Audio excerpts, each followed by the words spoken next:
This is the best moments of the BBQ Central Show in 10 minutes or less. Ever wish you could re-listen to your favorite interview or segment? Do you enjoy hearing older shows for the first time in years? Then the best moments of the BBQ Central Show in 10 minutes or less is just what you need. Thanks for listening and enjoy the show. Welcome to this edition of the best moments of the BBQ Central Show in 10 minutes or less.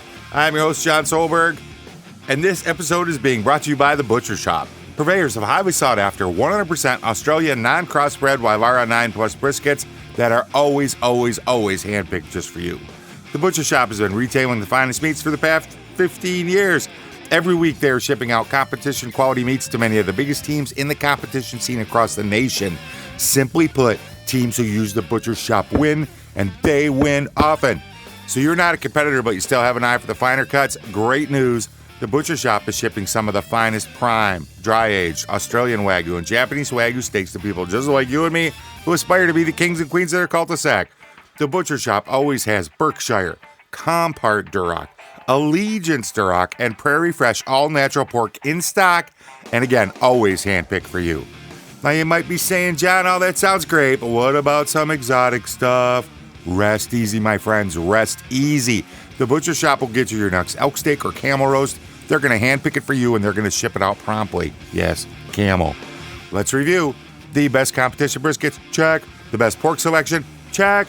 Giving you a better overall option to cook at home, check. So give the Butcher Shop a call today, 850-458-8782. That's 850-458-8782. Mention the BBQ Central Show, and they're going to give you 10% off your entire order each and every time you call. You can also find them on Facebook, facebook.com/The Butcher Shop. Shop is spelled S-H-O-P-P-E. The Butcher Shop, home of the 100% Australian non-crossbred Wylara 9 Plus briskets. And in today's show, we're going to go back to October in 2016. Greg is going to catch up with Dr. BBQ himself, Ray Lampe. All right, so let's go to the Facebook questions here, Ray. And the first one's from Steve Ray. And he wants me to ask you about grill stock in England. And I guess, I don't know what his familiarity level is. So let's just say he's heard about it. So, thumbnail sketch out what grill stock is, maybe how it got started, and, how it was, just a month or two ago when you were there the last time. Yeah, I mean, I'm happy to talk about it. Grill stock, an American barbecue contest within a British barbecue festival, I guess is how I'd describe it. I think it was the 6th year or 7th year or something this year. It's just a rocking good time. It's a barbecue festival with meat, mayhem, and music, they call it. So there's a big music element, a lot of vendors selling all kinds of crazy stuff. It's not like here where everybody sells the exact same thing at a rib fest. They sell all kinds of crazy stuff, and a lot of very heavily meat-oriented, a lot of beer, and then there's a barbecue contest, and the teams actively cook and give food to the people in between their turn-ins.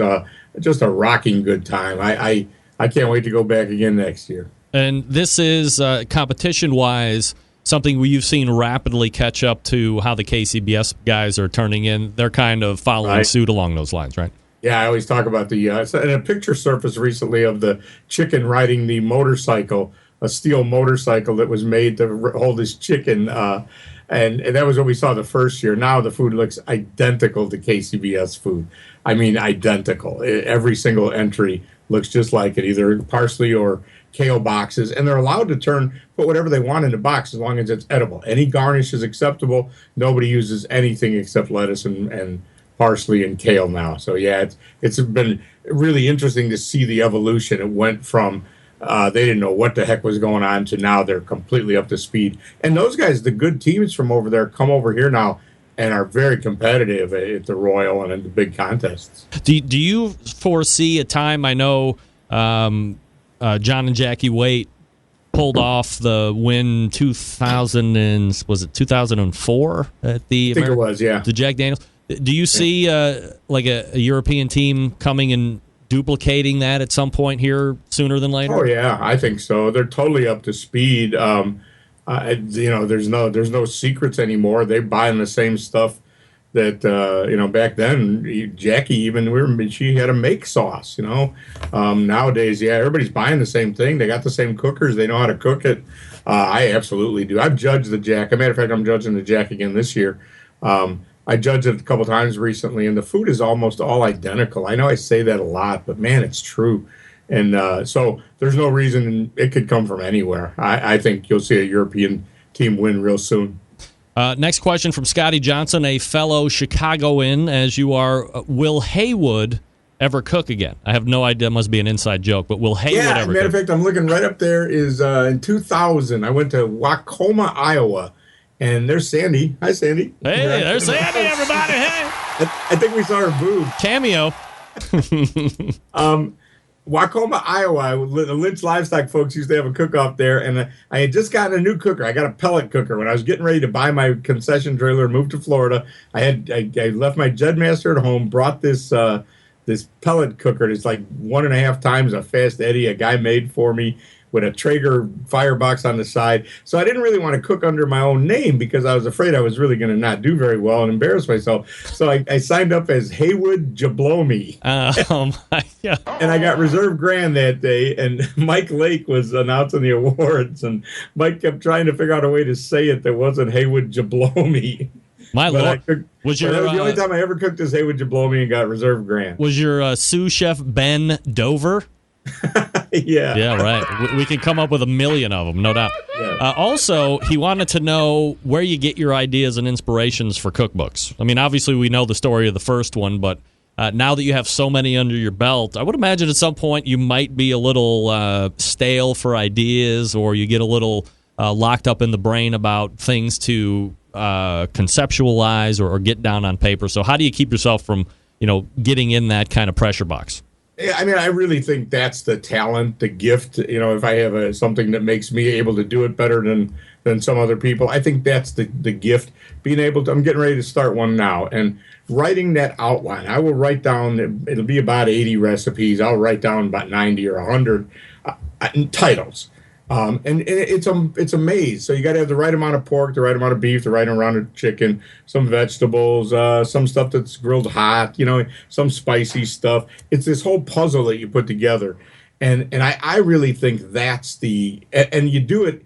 If you're not inspired by what you just wrote down, it's hard to go back and do all these recipes. I was telling somebody a story the other day. One that I did, one of my cookbooks, there's something called High Octane Sloppy Joes. So I wrote that down in my original outline, not really having a clue what that was going to be. Just sounded cool. I knew I needed like a ground beef recipe in there.